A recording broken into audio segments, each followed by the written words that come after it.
Please welcome back a second time to the podcast, Jem Duducu. And last time we spoke about did a two-parter on the Ottoman Sultans because he wrote this book, The Sultans, about the Ottoman history. And this time, it's a very special reason why we have two episodes this week.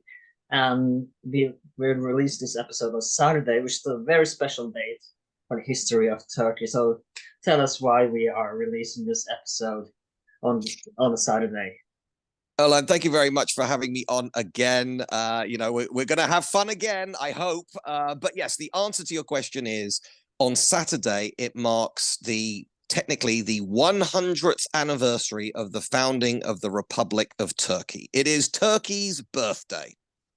That 100 is quite a milestone. And let's talk. We're going to talk from the creation of Kuwait at the fall of AbdhulAmhit II until the creation with Ataturk, Mustafa Kemal. But we want to talk about Mustafa Kemal just yet because I want to begin with, of course, I mean, I feel like it's essential to understand because it was a government before Kemal came to power, which was called the coup government. And I hope I said this right this time. But we have to give a little background to how and why they came to power. And AbdhulAmhit II's reign is significant to this. Yeah, so I mean, it's a big conversation because if you think about it, the way millions of people had been governed was founded in about the year 1300. So they're talking about the time of the Crusades. We're talking about before the Black Death. And so there had been this colossal period of stability, which we can argue as it evolved turned into eventually fossilization and sort of like a reductionist way of ruling. But there were millions of people who, as far as they were aware, this area always had been ruled by the Ottoman Empire and always will be ruled by the Ottoman Empire. And so I think a good place to start, as I talk about in the book, is the concept of nationalism, which so many people misunderstand. Today, nationalism is a really important part of identity. And what's interesting is it's not as old as people think it is. So, for example, England, the country of England, has been around for more than 1,000 years. But let's take it to the year 1300 in England. So if I'm your average peasant, let's say I'm living just outside of the town of Oxford in England, in southern England. Well, the capital city. Yeah, you wouldn't identify yourself as British. You would identify yourself as you're from Oxford, and that's it for you. Exactly. Oh, you use the word British there. I mean, that's a very modern English. term, but even English would be an alien concept, as you said, because to give you an idea, although Oxford is not that far away from London, I can do it in maybe an hour and a half from my home. But the reality is, back in the Middle Ages, it would have taken 2 days to walk to London. So I am unlikely to have ever been to London. And so I don't have anything in common with people in the north of England or the south of England or whatever. So it's just, my whole world was my little village, and going to Oxford was probably the biggest thing I ever did. Somebody estimated that in the Middle Ages in Europe, your average peasant never ventured more than 20 miles away from their home. So your whole world was just a 20-mile radius around your home, and that was it. So because of that, they were aware that they had a king. But another thing to think about in, let's say, the year 1300 is the king of England was Edward I, and he was the first king of England since 1066, the invasion of England by William the Conqueror. He was the first English king to have English as his first language, but he could still speak French. So this connection between France and England was very much there in 1300. I know we're here to talk about the Ottomans, but this is just the average thing. The people did not think of the bigger picture for a very, very long time. So the first people to start writing about nationalism as a concept were various political philosophers in the 1600s, but it didn't really start to make a big difference to geopolitics until we're into the 1700s. And pretty much the first time you can point to it going, that concept made a difference was half of the British North American colonies decide to create their new country called America. But people talk about there were the 13 colonies, but the reality is there were 26 colonies, including places like the West Indies islands, who decided, half of them decided to stay part of Britain, and places like Canada as well, but only half of them decided to create their own country. Then about 10 years after that, we get the French Revolution. So once we're moving into the 1800s, we are starting to see the rise of these nationalistic movements. And the first one to really affect the Ottoman Empire was in the early 1800s. And that's where we get Greek nationalists talking about national independence, which of course was a lie. The last time Greece had been independent was under the Byzantine Empire, so it was part of a previous empire. And prior to that, if we go before the Roman Empire, there was no such place as Greece. There were these various city-states that spoke the same language, had the same religions, but they had different political systems. And indeed, they went to war with each other. Sparta and Athens were not friends of each other. So this idea of Greek nationalism is the starting point of what goes wrong with the Ottoman Empire, because on the one hand, they got a part of their empire that had been part of their empire for 400 years. Millions of Greek citizens had served in the Ottoman army, in the Ottoman administration. Lots of people had made their money there. Origin as well. Say again? And Barbarossa the pirate of Greek origin as well. Well, I think the current consensus is possibly Albanian, but yeah, the point is that and we're going to come on to this point. The idea of Turkishness has been very much hijacked by the Ottoman independence groups, the Muslim ones in the late 19th, early 20th century, where Turkic as an ethnic identity, well, the original Osman, another way of translating it is Ottoman, hence the term Ottoman Empire, he was Turkic. He was a Seljuk Turk. He would have been ethnically similar to somebody like Tamerlane or Genghis Khan. But absolutely, all you have to do is walk around Istanbul and realize these people are not clearly Mongols. So they've turned an ethnic identity into a political identity, but that was part of the reaction to things like Greek national independence. Because the great thing for the Greek perspective is they were Greek Orthodox, so they had a religion to unify them. They had a general understanding of a similar history behind them, and they had a language that unified them. But the thing is, when there was a successful Greek War of Independence in the early 1800s, it is worth remembering about half of modern Greece became independent from the Ottoman Empire. So by no means all of Greece was now its own separate country. And it is also worth remembering, to again show you how complicated this was, towards the end of the war against the Ottomans, they started having a civil war because they couldn't decide who was actually going to run this new country. I'm going to say that's a little early. Win the War of Independence first and then have a civil war. Don't do it at the same time. That seems inefficient to me. Then let's talk about, of course, one of the main reasons for it, because AbdhulAmhit II will be the last autocratic Sultan in the Ottoman Empire. And let's talk a little bit about his reign, because I feel like we have to understand this, yes, like I said, in order to understand the coup institution, which we are going to get back to as well. Exactly. How yes. and why they came to power. Because and I want to give a little bit background as well. I believe his predecessor, don't remember who it was, but he did create the constitution for the Ottomans, which of course AbdhulAmhit II abolished almost immediately as he became to power. Yes, so the thing is that, so the Ottoman empires, I think the Ottoman sultans, I should say, particularly the later ones, get a bit of a bad rap, because by then the Ottoman Empire is referred to by Europe as the sick man of Europe. Clearly it's past its prime, but it's still fighting wars and conducting some of them very successfully. And if I may add to the sick man of Europe, which of course was coined by Nicholas I when he was the Tsar of Russia. But then, to be fair, not many other empires at the time were really pretty much the sick man of Europe as well. It wasn't much worse living in, let's say, Austria or especially Russia maybe at this time than it was in the Ottoman Empire. Absolutely, and of course, the irony is, as you said, it was the expansionist Romanov Russian dynasty that coined this term.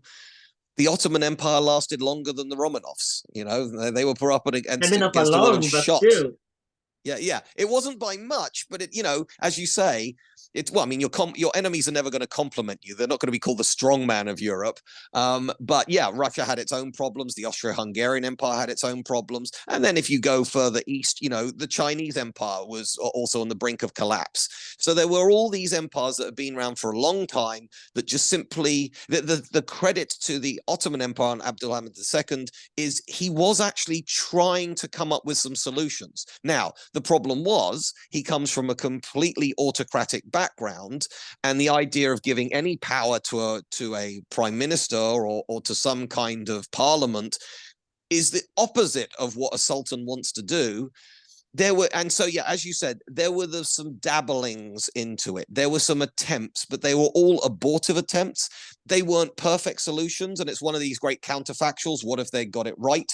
But I'm going to argue, and sort of like when I was writing the book and looking back at it, I describe nationalism as a cancer in any empire. As soon as, I mean, so when you're talking about the Mongol Empire in the 1200s, because nationalism wasn't a thing, it's just like, well, okay, the Mongols are the biggest, scariest power at the moment. Fine, we're all Mongol vassals. We just pay our taxes to the Mongols, and nobody argues against that.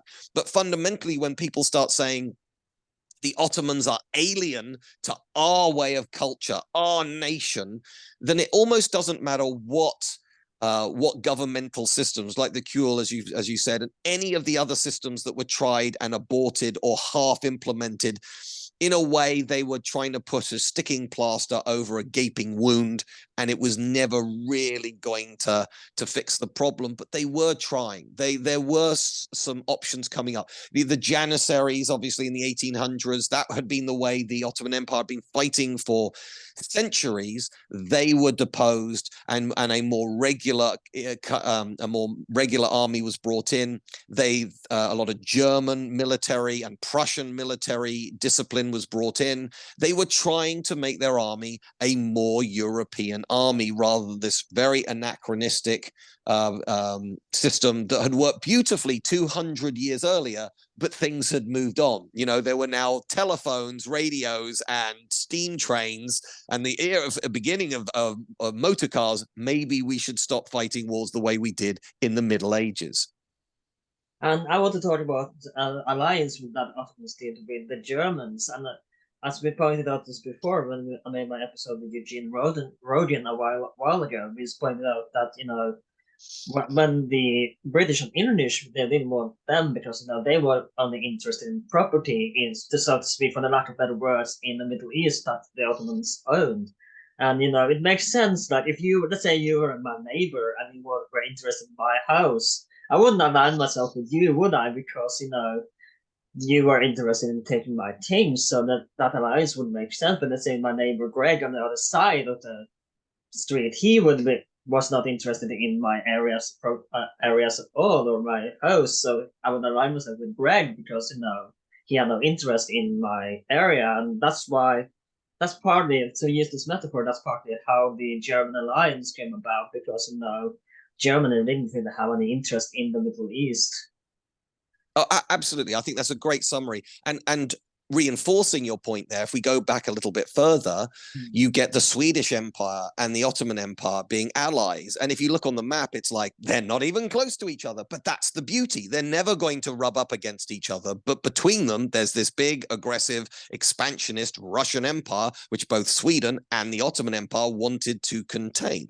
So, yeah, I absolutely agree. I think the only thing I would add to that is, being a little bit cynical, the German Empire was the only empire that hadn't interfered. Yeah, as you said, there was no interest, but even something like the Italians, just a few years before, so literally the year before World War I, there are the Balkan Wars. There are actually two Balkan Wars, which the major powers get involved in. But just a couple of years before that, so we're talking about 1911, 1912, Italy is fighting in North Africa and trying to sort of grab Ottoman lands there as well. So not even the, let's face it, not very effective Italian empire of the 20th century, even they the Ottomans couldn't go to because they'd very recently had a fight with them, had an engagement with them. Indeed, Mustafa Kemal, later Ataturk, was one of the serving officers in that war. And this completely forgotten war, the Italian-Ottoman War, is actually the very first occasion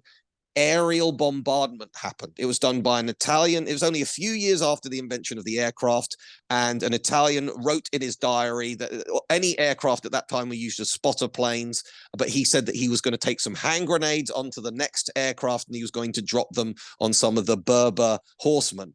We don't know how the mission went, but that's the first ever reference of an aerial attack from, again, a completely forgotten conflict. So, all of this is swirling around. Various groups had started to carve themselves away. You mentioned France, so Lebanon became semi-independent and basically became part of the French interest in the Middle East. And so what was happening is, I know a lot of people and a lot of listeners will be aware of the movement called the Young Turks.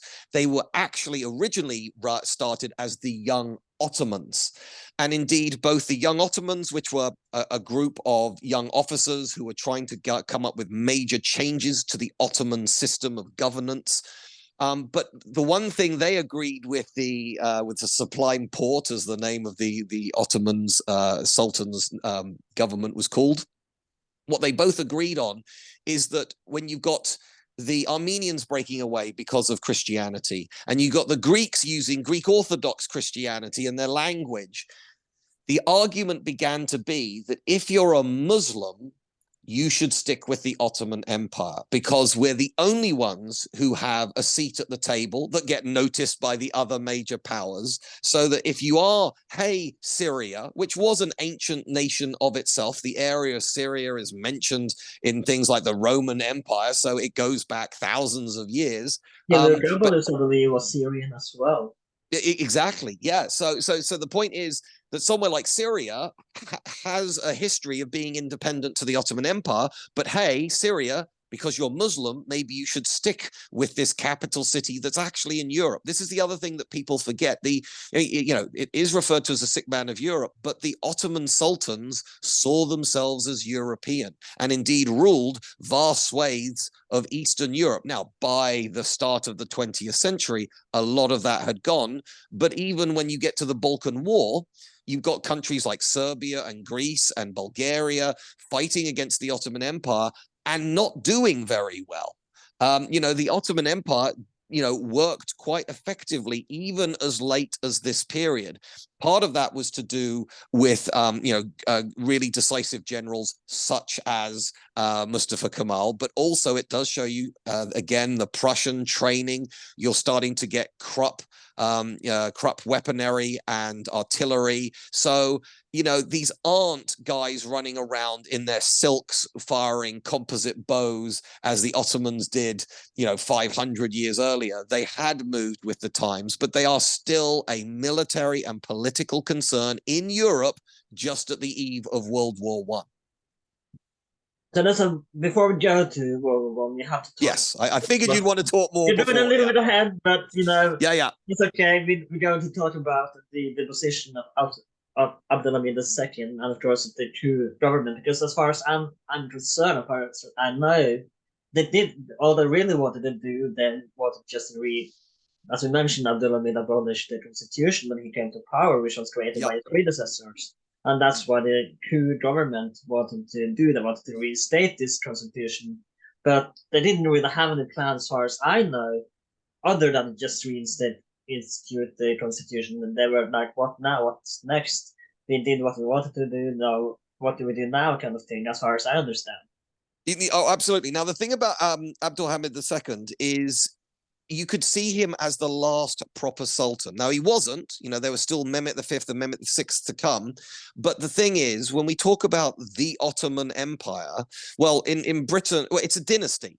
But in Britain, we might talk about the Tudor dynasty, or in France, you might be talking about the Capetian dynasty. And these were the same family, maybe not literally father, son, but, daughters might be in there as well, uncles, etc.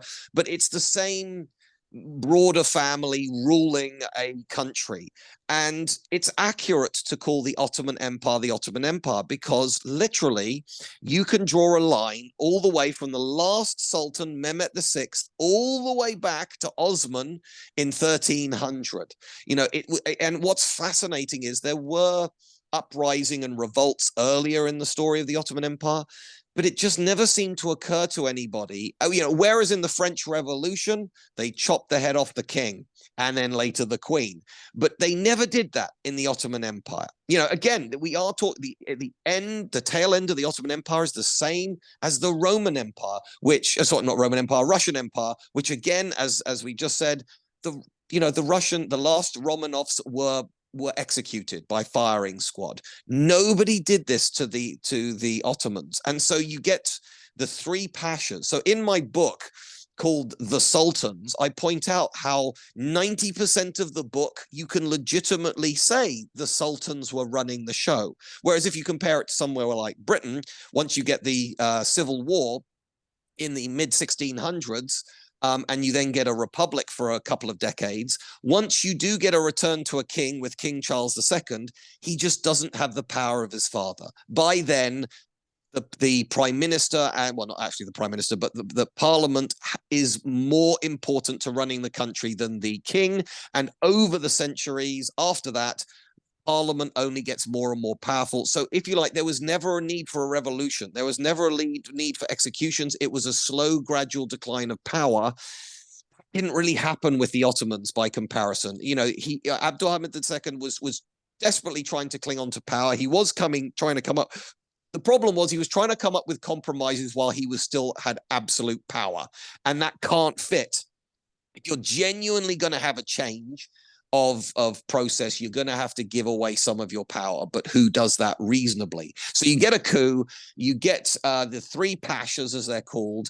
And so when people point the finger at atrocities and errors and disasters around the Ottoman Empire in World War I, while they have a point, it is worth remembering the Sultan at that point was just the figurehead. And actually, it's the three pashas you have to point the finger to. And indeed, it's worth pointing out that, atrocities happened in Armenia during World War I and shortly after. But the Armenians sent hit squads, assassination teams to hunt down these three pashas. And they absolutely found their mark and killed the three pashas. So they are a conversation about how the conduct of World War I happened, and indeed the Balkan Wars, but they are not a conversation about the foundation of the Republic of Turkey, because by then they're either on the run or dead.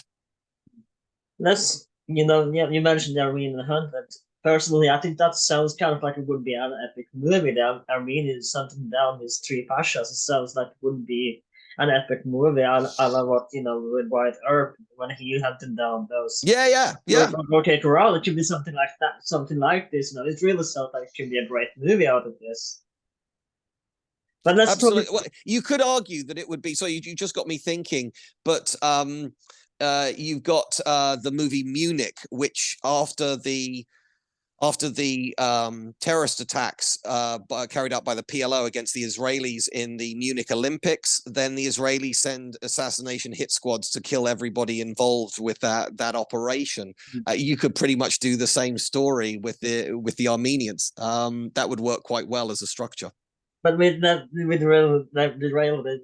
But let's talk a bit about, before we go to World War I, about the three pashas and what went wrong with them in the power, because we mentioned the Armenians. But let's talk a little bit about them in power. Yeah, so you have the problem that while they've managed to grab the levers of government, of course, the government isn't set up for them. And they were, and I guess a bit like AbdhulAmhit II, yes, they had introduced new systems, but they didn't want to give away any power. At least they had to share it between the three of them. But an example of one of the symbols of change that actually we see as tradition of the Ottoman Empire, this is a bit of fun before we get too heavy, is the fez. that hat, which has the little bit of fabric hanging off it, the tassel hanging off it, and it's actually based on the French kepi. And it was a French kepi has a rim to it. This deliberately doesn't have a rim because a Muslim, when they pray, has to press their forehead to the ground, so they can't have a rim. So they basically ripped off the rim, added a little of the tassel, and that was introduced in the 1800s. It was a way to show a symbol of, like, we are different to the West. We are a Muslim nation, or a Muslim empire, I should say. However, if you look back 100 years earlier, and for, like, let's say 85% of the Ottoman history, you would wear a turban. A turban is what a good Muslim would wear. So a sign of modernization is we're moving to the fez. And yet, if you ask your average European, oh yeah, the fez is an Ottoman headgear. They had it for centuries. In the end, they had it for less than 100 years, actually. But what's interesting is, because by the early 20th century, it was so associated with the Ottoman Empire, that when we do get the foundation of the Republic of Turkey, one of the things that becomes a banned piece of clothing is the fez. You're simply not allowed to wear it. Indeed, in theory, if you were to wear a fez, you would be executed. I couldn't find any actual cases of people being executed. Let's face it, a hat is not worth dying for. People just moved over to, like, skull caps or trilbies or whatever. It went away pretty quickly. But today you can go to Istanbul and you can buy a fez. Don't worry, nobody's going to kill you for wearing a fez. They're more than happy to sell them to tourists. But this is, if you like, that's a physical example of how the Ottoman Empire is trying to change, but they're not trying to change enough. And it's a sort of half measure. And generally, whenever you see in history or in life, half measures don't work. But let's talk about World War I, because and again, I'm referring to the episode with Eugene Rodian, where we spoke about, and they did have some good wars. They did beat the British quite a lot. And Gallipoli, of course, is most famous on the Ottoman side, and they did fight some good wars, as we discussed in that episode, because they weren't incompetent, clearly. And no, absolutely not. Not. Introduce, of course, Mustafa Kemal at this point. We've mentioned him before, but let's introduce him properly right now. Indeed. Well, so just as I can't remember if you covered it in that episode, but the actual trigger, because it's again really interesting, showing the relationship Western Europe had with the Ottoman Empire at the start of World War I. Because what happened was, Britain was about to finish 2 warships for the Ottoman Empire. But just as World War I was breaking out and they were ready to deliver them, it was Winston Churchill in the Admiralty said, in essence, he said, to paraphrase, it's like, we don't know if they're going to be on whose side, so let's not give them some warships then. So they basically said that, they were ready to be delivered. The Ottoman government had paid for them, and then the British didn't deliver them. So that doesn't make the British look particularly good. However, we can understand that that was probably a smart move at the beginning of the war, but it's one of these triggers. So what happened was the Germans went, oh, well, you can have 2 of our ships. And so they sent these 2 warships that were chased across the Mediterranean by the Royal Navy. But as soon as they went into the port in Istanbul, they had exactly the same crew. They were all given fezes. So these Germans were given fezes. They raised the flag of the Ottoman Empire, and then they went into the Black Sea and they started attacking the the Russian Empire, some of the Russian ports. And to begin with, they thought, if you look at the British reports, there was still a confusion over this. Like, did they mean to do it? Are they actually attacking Russia? Is this the Germans? Is this the Ottomans? Has the Ottoman Empire declared on the side of Germany? So you've got weeks of confusion.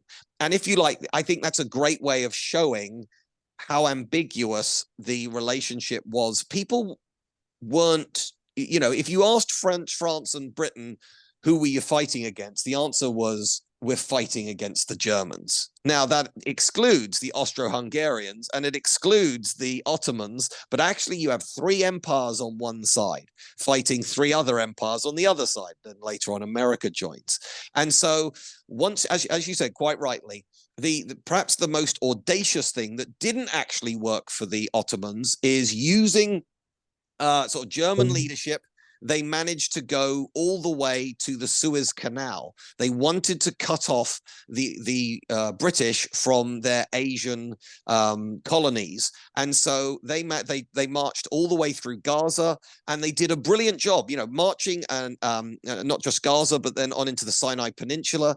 This was a genuinely impressive feat. However, airplanes had been invented. If they did this 10 years earlier, it would have worked. But British airplanes spotted the oncoming Ottoman forces, and then they were ready for them. Now, actually, some of the Ottoman forces did manage to make it across, a small amount, across the Suez Canal. But it was pretty vicious fighting for several days. The British did end up winning, but a sign of British incompetence when the Ottoman forces were forced to move back across all these deserts. That would have been the perfect time to attack them.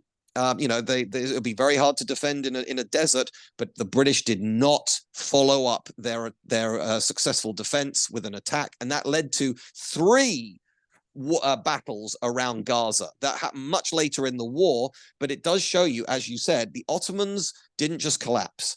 So they had their success at Gallipoli. And that really, and it is worth remembering, there were more British and French forces there than there were the famous Anzacs, the Australian New Zealanders. But, that was absolutely a defensive victory and a complete disaster for Britain and France. And the 3 battles in Gaza. You also have the British force surrounded in Kut in modern-day Iraq, and that was an absolute disaster. Thousands of British troops were prisoners of war. So the Ottomans didn't go down. They just didn't collapse like a house of cards as everybody thought they would. And actually, they acquitted themselves. The British, they thought that, they were going, like you said, they're going to collapse pretty fast. But they are hoping to, demoralize the Ottomans from, collapsing. But they really hold on until just few months before Germany itself collapsed, and they just hold on pretty good. All things considered, about the opposite of what the British believed. Because it was just a few months before the Germany surrendered that the Ottomans surrendered as well.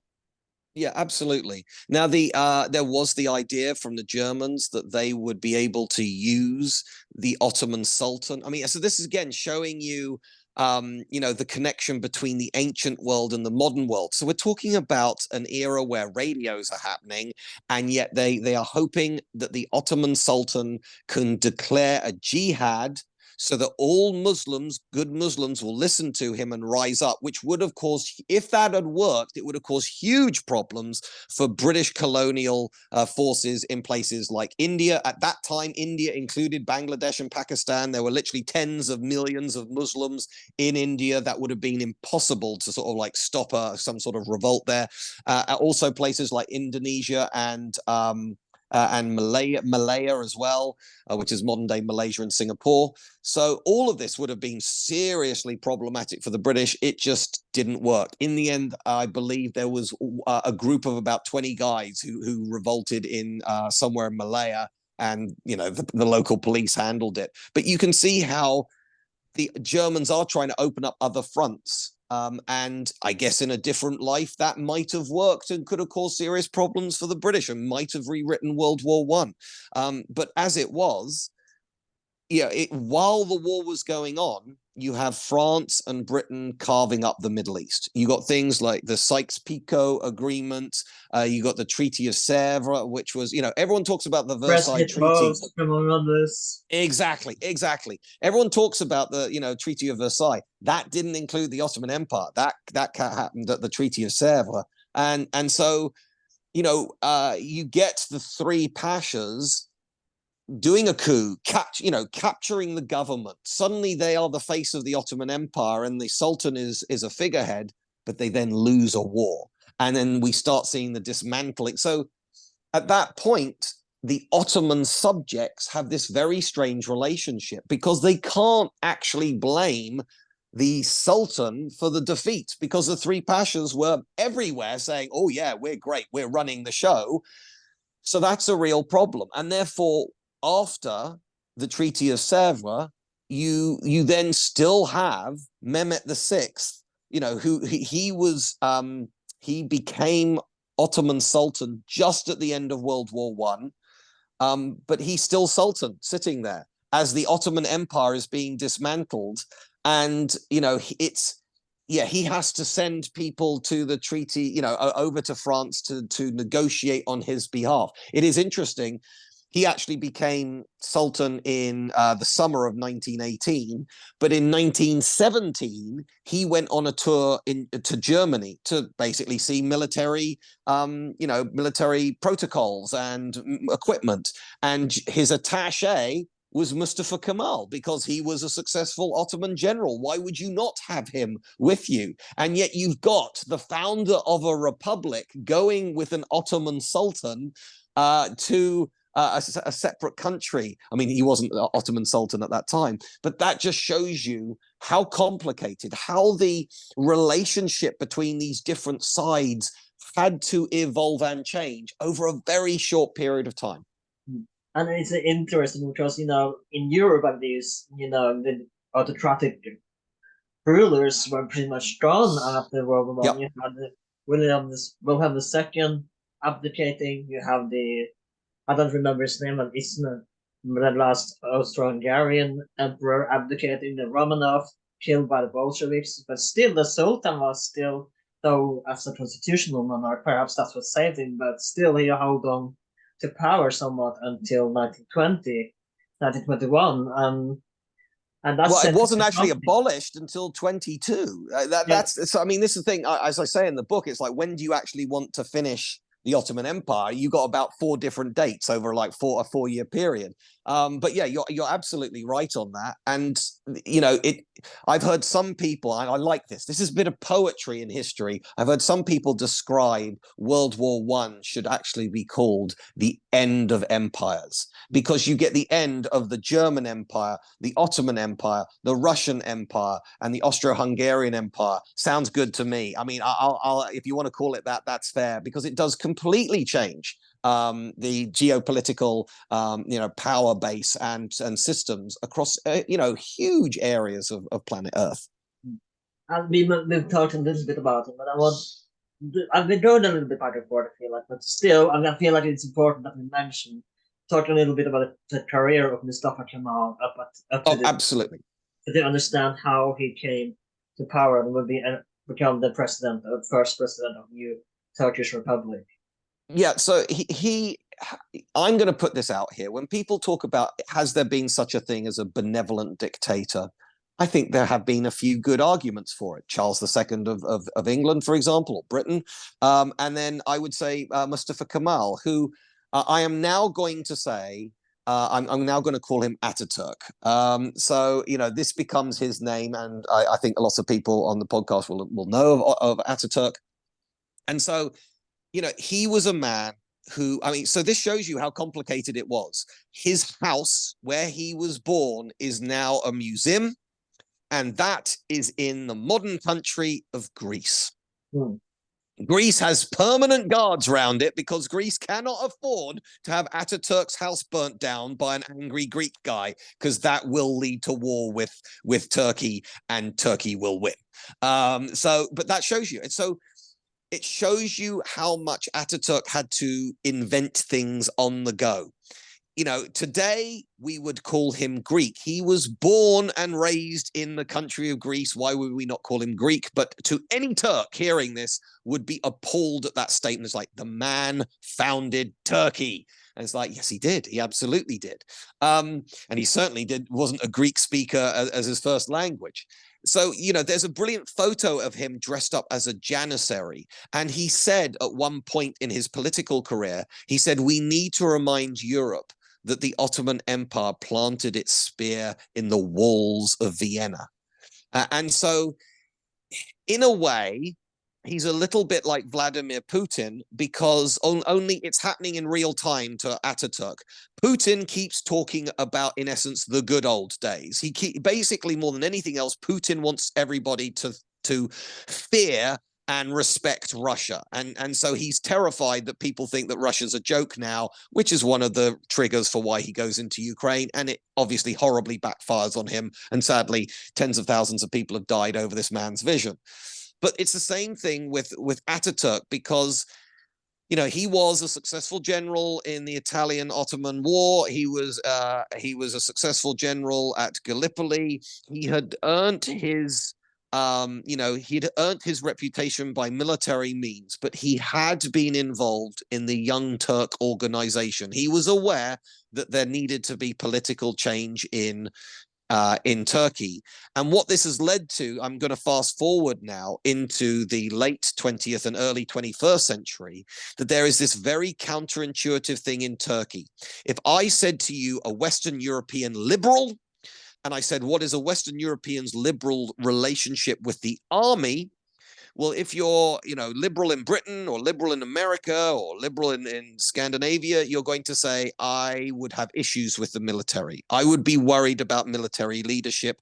The military, well, that's the literal definition of a fascist organization. No, thank you. I'm a liberal. Whereas in Turkey, a liberal will be pro-military. The military have carried out a number of coups over the 20th century, and their argument has always been, this is all getting too Muslim. It's all become too hardcore, to use a term that they would never use. So we're going to intervene.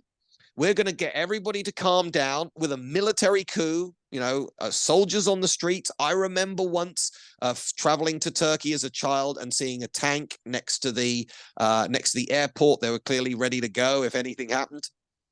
But then once everything settled down, they will then withdraw back to their barracks and democracy will return. Thank you very much. And if you like, the critical thing that Ataturk learnt from the Ottoman Empire is he saw how backwards the Ottoman Empire was by, let's say, 1920 compared to the rest of Europe. And he blamed Islam for it, which is why we have a republic of Turkey.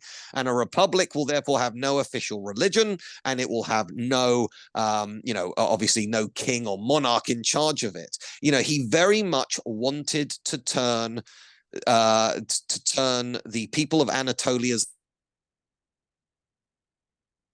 eyes to the West. So this led to the fact that there was no culture in the Ottoman Empire, and indeed in lots of places in Europe, of having a family name, a surname.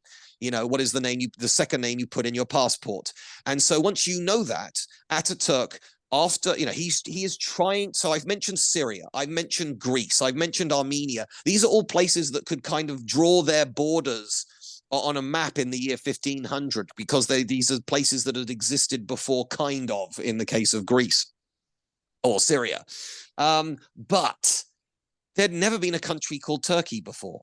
So the weird thing is, because it's got Istanbul as its, sort of capital city, it's now the largest city in the Republic of Turkey, but the actual capital city is Ankara, and that was moved by Ataturk because A, he wanted it to be different to the Ottoman Empire, and B, he recognized from World War I, if you got your capital city right on the edge of your country, it's dangerous. Whereas Ankara is, if you don't know where it is, that's almost the point. It's right in the middle of Anatolia. So you've got to travel hundreds of miles to get anywhere near it. And hopefully the army can stop you before you get to the capital city, which is, I'm sure we're going to get onto the Greco-Turkish war in a minute. But just before we do, so Ataturk's idea is picking up a little bit on what the Ottoman argument was, like, Muslims need to be together, but he didn't pick Islam as the glue. He picked this idea of Turkishness as the glue, and this because they had been called the Young Turks.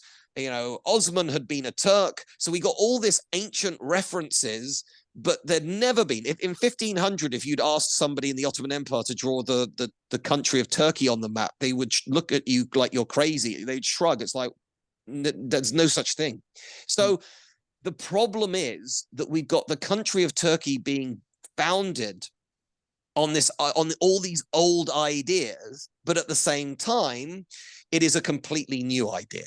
And so there is this strange relationship. On the day of the anniversary, 100th anniversary, it's going to be very strange because on the one hand, Erdogan is almost like a little Putin. Erdogan loves going back to the Ottoman Empire, but the whole point of the Republic of Turkey is not to be the Ottoman Empire. So it's like Schrodinger's cat, only with Schrodinger's country.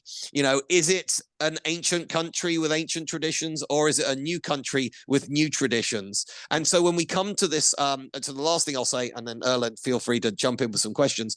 So one of the things that Ataturk wanted to make people do to be more Western is everybody had to have a family name, a surname. And so once you know that, everybody's surname translates to something cool.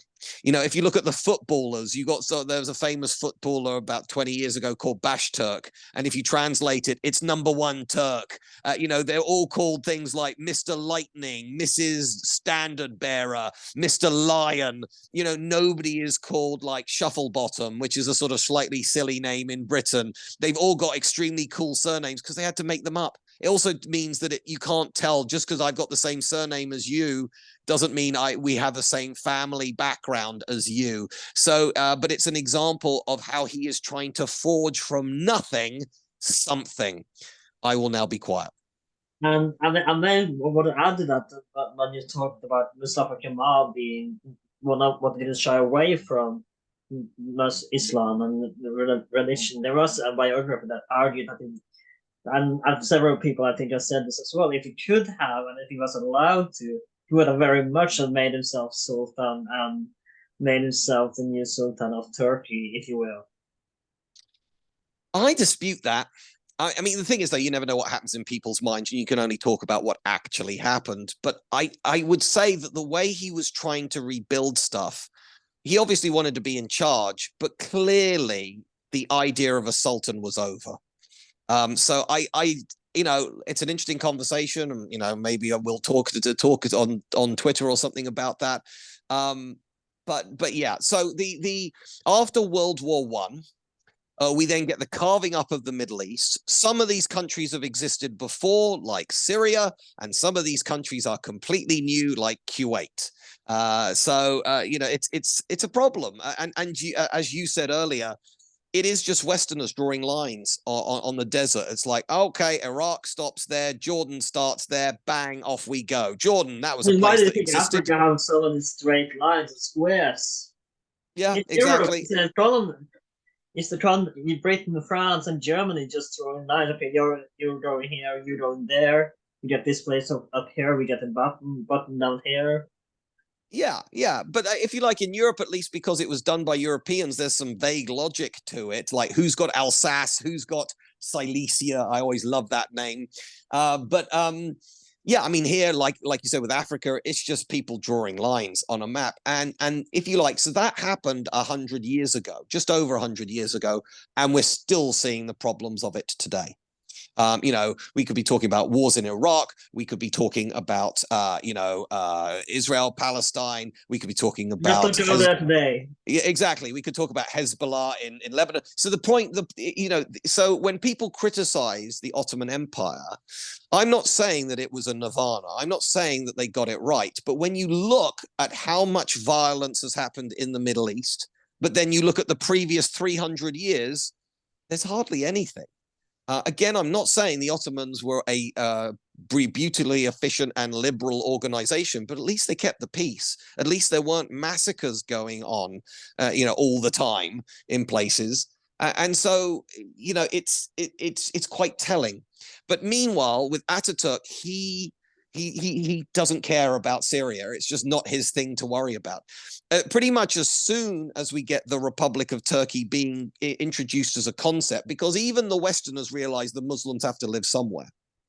But as soon as it's kind of on the map, Greece wants to go for it. And Greece, it's expanded. It's now at the same size as it is today. But, courtesy of World War One.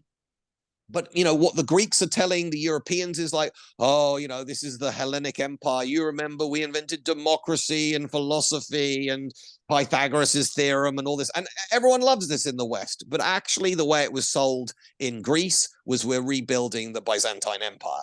We're gonna grab as much Anatolia as possible. The Ottomans are completely exhausted. There's no such thing as the Turkish army. It's the Ottoman Empire army. It's a mess.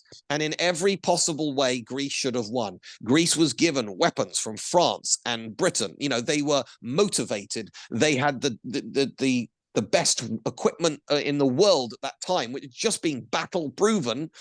And indeed, to begin with, they start pushing Ataturk and his forces back. But Ataturk realizes that Anatolia, central Anatolia, is a desert. So if he keeps going back and back, all that's happening from the Greek side of things is their supply chain is getting longer and longer, and they're further and further into enemy territory. Nobody in central Anatolia considers themselves Greek. Maybe the people in Smyrna, but not in central Anatolia.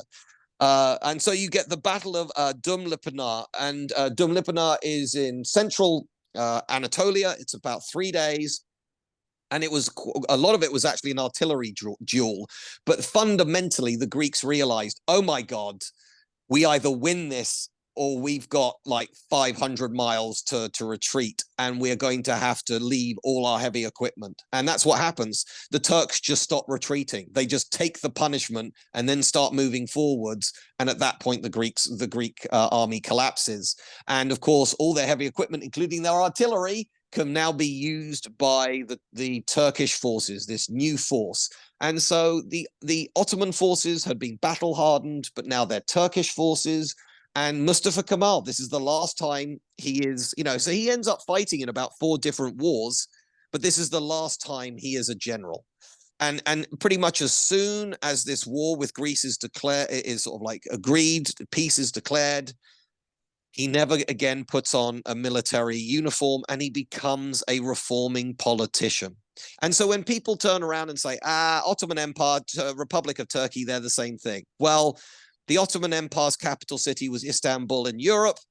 Turkey's capital is Ankara in Asia Minor, in the Middle East. If you look at Ottoman Turkish, it's written in the Arab alphabet. It is now written in the Latin alphabet. Turkish, by the way, is 100% phonetic. So if you know what the letters mean, there are no tricks to it, unlike English, which there are always tricks to how you pronounce stuff in English. So it is deliberately changing everywhere. There are it is estimated about 5,000 Muslim scholars and some people might use the term fanatics that refuse to sort of adapt to the secular world, that are killed, executed, which people say, there you go, there's the blood on the hands of Ataturk. And it's like, okay, but compare it to the Russian Revolution, French Revolution, American Revolution. This is an incredibly bloodless change of a complete system. We are moving towards, Ataturk was a dictator, but he was moving towards democracy. And he, after this, he fought no wars of aggression whatsoever. He wanted to put all his efforts into founding a country that actually had a chance of survival. And when you look at Turkey the Republic of Turkey in 1923, you would think maybe it survives, maybe it doesn't. And certainly when you compare it to the rest of the Middle East, it hasn't been invaded nearly as often. There hasn't been nearly as much upsets, violence, disruption compared to other countries, Iran, Iraq, Afghanistan. Well, I mean, that's not the Middle East, but Syria, etc. There was never a civil war. Probably the closest thing is the fight with the PKK. This is the Kurdish people in the east. The Kurds are the largest population in the world, ethnic population in the world, who have no home nation of their own. They're spread between modern day Syria, Iraq, Turkey, and Iran. I don't know if they'll ever get a home nation. But what's interesting is under the Ottoman Empire, the Kurds were extremely loyal fighters. again with the Republic of Turkey, they're fighting against that army. So that's another big difference politically between the Republic of Turkey and the Ottoman Empire. I will again allow you to ask a question or lead to a wrap up, because I know we've been talking for a while. I actually will not go to wrap up yet because we do have some few things like the Turkish War of Independence, which I want to talk about, but I also want to talk about the fact that after World War One, as far as I remember, if I remember correctly, Turkey never really made peace with Britain immediately after, but they were still, so it was a phony war in a sense. They didn't really have peace, and I wanted to talk a little bit before we go into the Turkish War of Independence. I want to talk about the Treaty of Lausanne.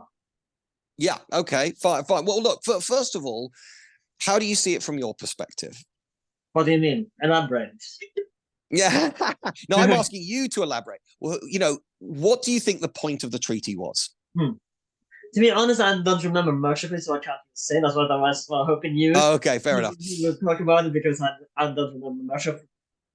So, I'm afraid that's I want to talk a little bit about how it came to be and what. Yeah, so the best way to look at it is it was the first attempt at a Treaty of Versailles for the Ottoman Empire. But things were changing so fast on the ground, it became redundant pretty much as soon as it was being discussed. And of course, the other problem is who are we discussing it with? Is it the three Pashas government?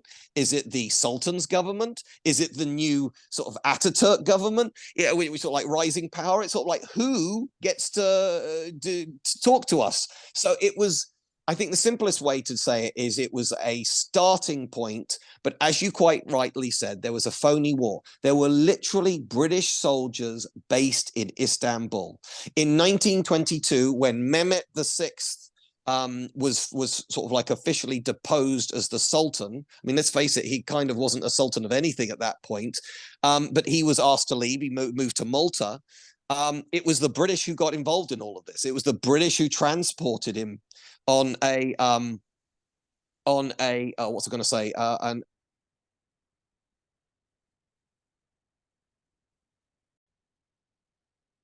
Sorry, there seemed to be a little bit problem with the Wi-Fi from my guest right now. I'm trying to work on it because he fell out right now, and we'll be right back. I'm sorry about this little disturbance.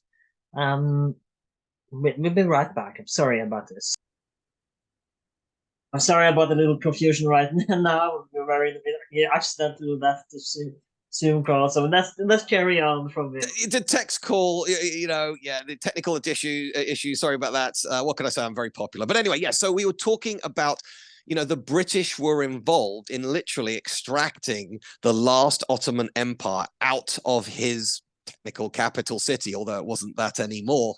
And so it just shows you that, the British influence is already there. Britain's already moving into places like Saudi Arabia, which again had never existed as a country. And Saudi Arabia, Saud, the House of Saud is a dynasty. And just briefly to show you and to reinforce how hard the Ottoman Empire fought in World War I, they were reduced to dealing with a fifth column, basically revolutionaries within the Ottoman Empire. In this case, we're talking about the Saudi Arab groups, and you get Lawrence of Arabia out of all of that. But so you have the British promising the Arabs that they're going to get, Jerusalem. They're promising the Jews that they're going to get Jerusalem. They're promising the Brits that, so it's a mess. It's an absolute mess. Lines are drawn everywhere. Different groups are disenfranchised almost immediately.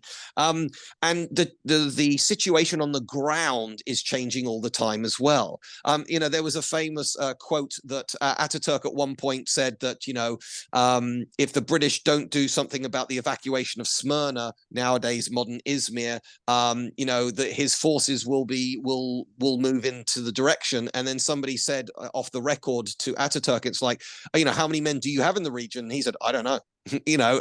We have soldiers all over the place, but it just sounds good. If you sound like you're in charge in these periods of complete power vacuum, then you end up getting to be in charge. So Yeah, so when it comes to the treaties, all of them, and sort of finishing in Sèvres is the final one that ratifies everything. But even then, that was being signed whilst the war with Greece was still going on. So in theory, the Greeks could have pushed back, could have changed the borders again, but in the end, Ataturk was able to actually win the day. So, Now, I have I want to interrupt you because I want to point out that if you look at take a look at the map of the Ottoman Empire before the World War One, and then Google 2022. So not 2022, but 1922.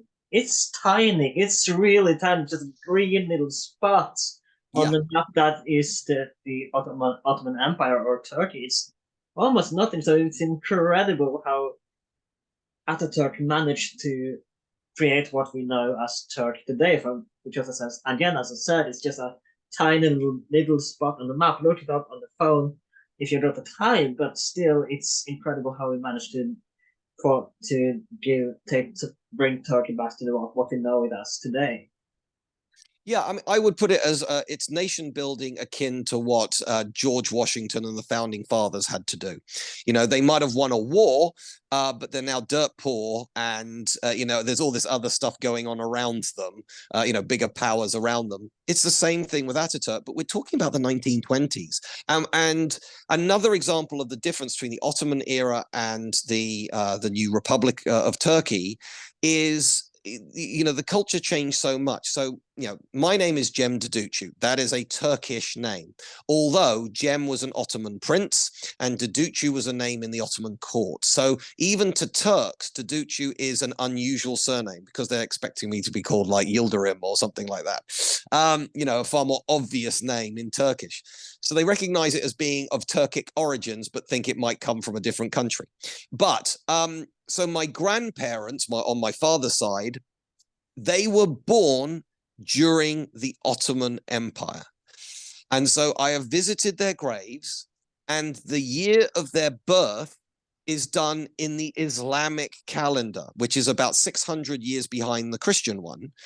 But their deaths, which was in the 1980s, was done in the Christian calendar, in the Georgian calendar, which is what Turkey uses today. Again, another deliberate step away from the Islamic side of things. But what it means is, in this cemetery, there are hundreds of people like my grandparents who seem to have been born round about 1300 and died in like 1988. And it's sort of like they quite well. Yeah, all these people live for like 700 years. They seem to have lived, but so it just shows you. I think those tombstones show you the shock to the system that happened and how much Ataturk had to change.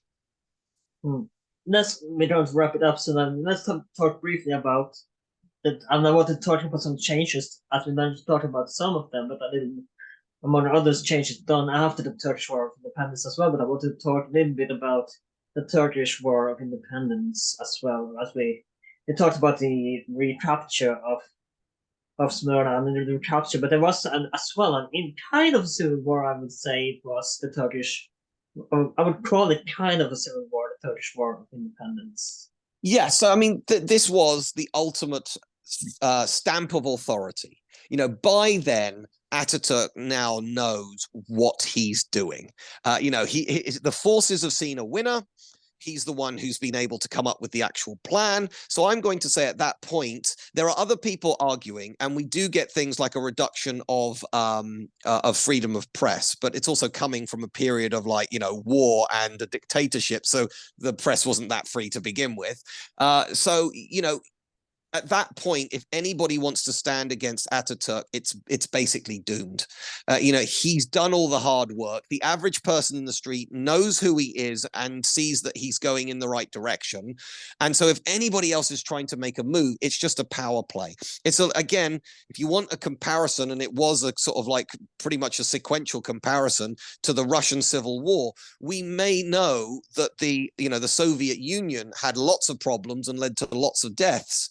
But the problem with the white side is, well, you're just backing a dead regime. There's nothing to be said here. The Tsars are dead. They were also corrupt as hell, and the system didn't work. Why are we fighting for you? And in the Russian Civil War, there was also the Greens, which was the peasant armies that didn't want to be involved with any of the sides, or the black side, which were the anarchists in quite often in the cities. So you got four different sides fighting, and one of them just has the momentum. It's got the organization, and it just steamrollers everybody. I would compare that favorably to what's going on with Ataturk and the War of Independence. But again, how much of this is going to be given coverage in Turkey? Because there is this feeling that once you're, well, I mean, literally the motto of the country, there is no greater feeling than to be a Turk. And this is the thing, but your background, your DNA, I've done my DNA test. I'm basically on my father's side. It is a mixture of Arab and Balkans, probably Bulgarian. And that makes complete sense because the family was based in Bulgaria. And why wouldn't they breed with Arabs sort of like during the 500 years of occupation in that area? But we don't have any Turk in us. And so today, when I told my father my DNA results, he was shocked. He was like, how can I not be Turkish? I'm Turkish. The man would cut his arms to bleed to make the red in the Turkish flag red, okay? So this is the thing. You know, the actual Turks, actual Osman, he was a Turk in the literal biological DNA sense of it. But today it is a political idea.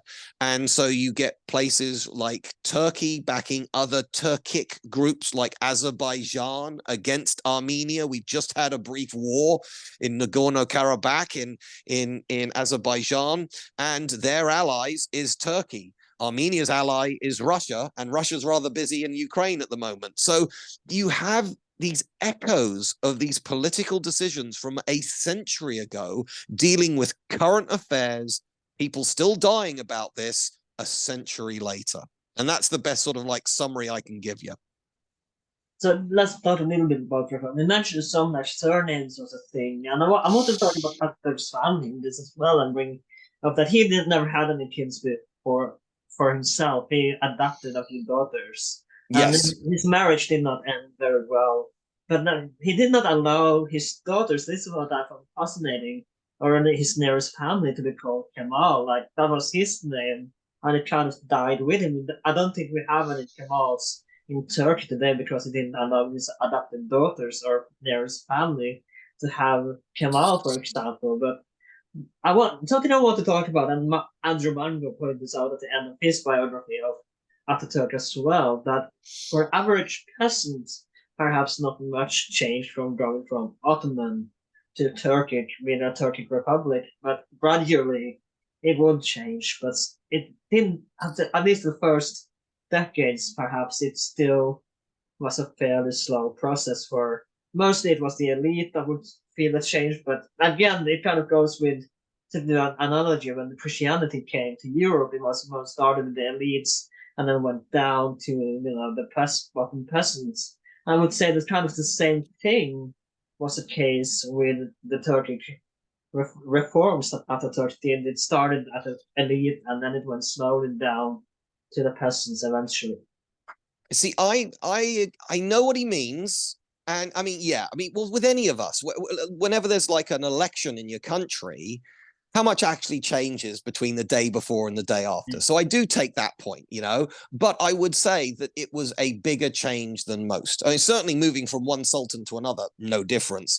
But here, so to like I said, you might have been wearing a fez. You would have had people coming around and saying, take that off now. We're not allowed to wear them anymore. So, okay, fair enough. So, I mean, that changes the fashion of the time.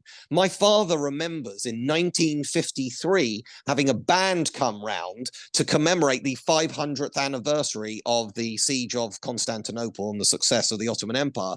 But also, I remember as a small child, I would go to like markets in Turkey, in my sort of the hometown, and I saw people sitting on I mean, there are people selling fruit and vegetables and meat and all this kind of, all that usual stuff. But there were people with typewriters at the edge of the marketplace. And I said to my mother, why are there people sitting there with typewriters? And the answer was there was still a generation that had only been given a rudimentary education, but they'd been given an Ottoman education.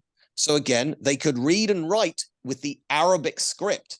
They couldn't read or write the Latin script, and they didn't have time to learn it. So, you know, literally there was a cottage industry of people having to translate stuff into the new version of the language. So I would say that compared to other changes, it was actually quite big for the peasant in the field. But I do get the point that, you know, who's in charge of the government? I still have to bring the crops in. I hear you on that.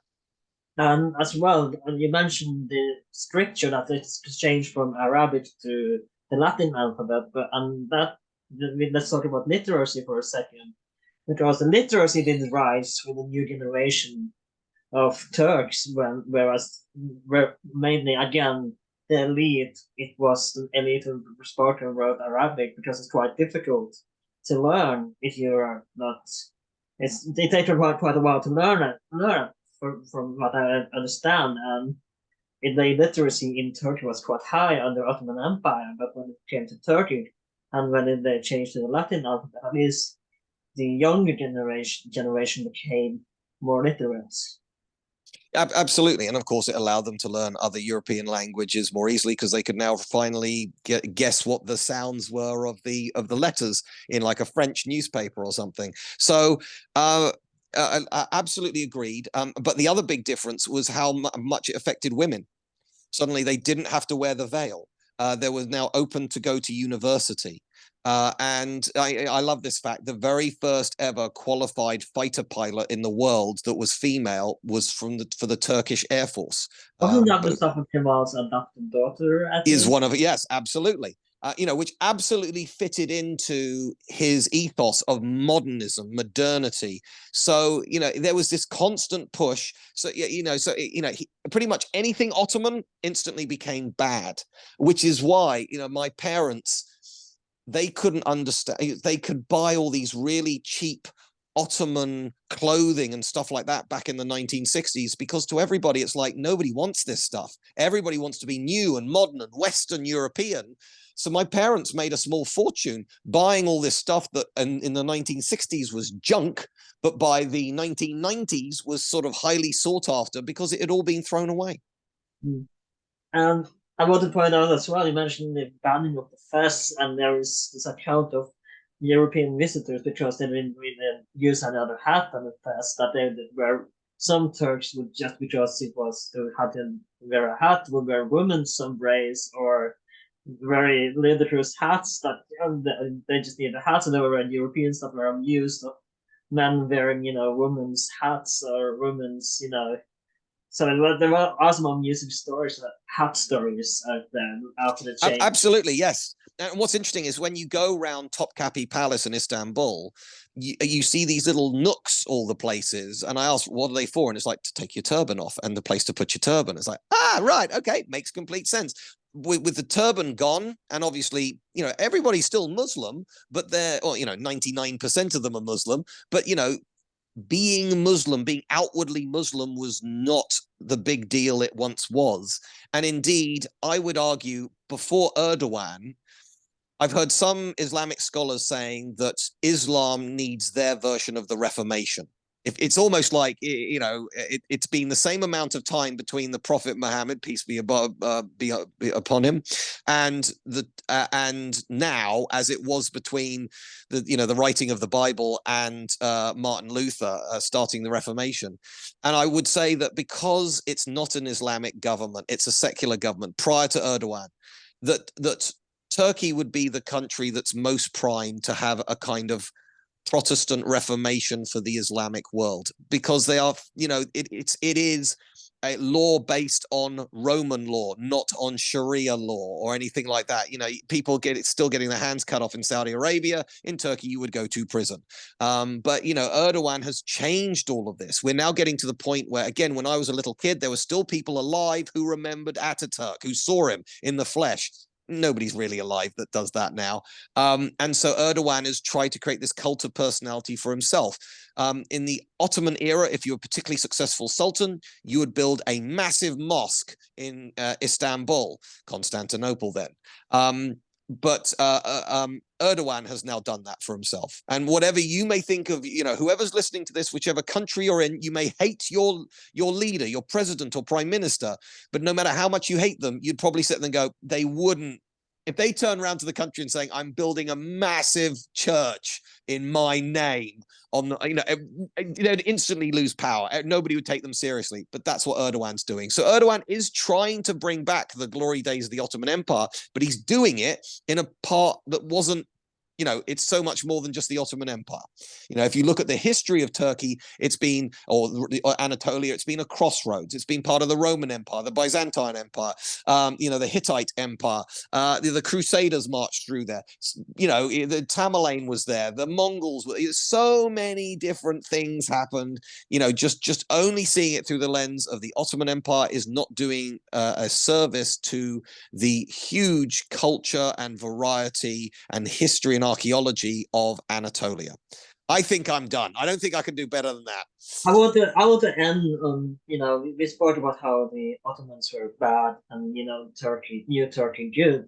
But I want to end with today and in 2023 and the last decade, because it seems to be a revival of Ottoman history in Turkey, because 100%, Aragon, and we see in media as well, there is a lot of TV shows and movies set in the Ottoman Empire. You got Ertugrul about Osman's father. You got a series of all sultans about AbdhulAmhit II. You have the series, this Magnificent Century about Suleiman the Magnificent. So there seems to be kind of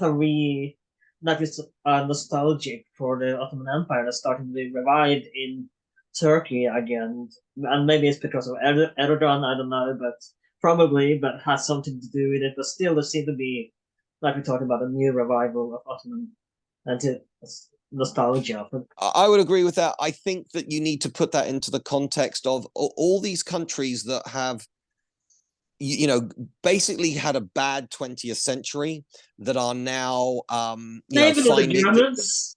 Yeah, exactly. So things like China, okay, if you watch a Chinese movie, some of them can be beautiful, and the fight choreography can be amazing, but the message is China's better than every other country. And it's like, if America did that, it would be absolutely slammed, as propaganda. But because it's Chinese, it's fine. Same thing with India. India's rewriting its history. Apparently no Muslims were involved in the history of India. It's like, you do know what's on the Taj Mahal. It's got literally Islamic calligraphy up the side of it. Okay, the Mughals were Mongol and Muslim. So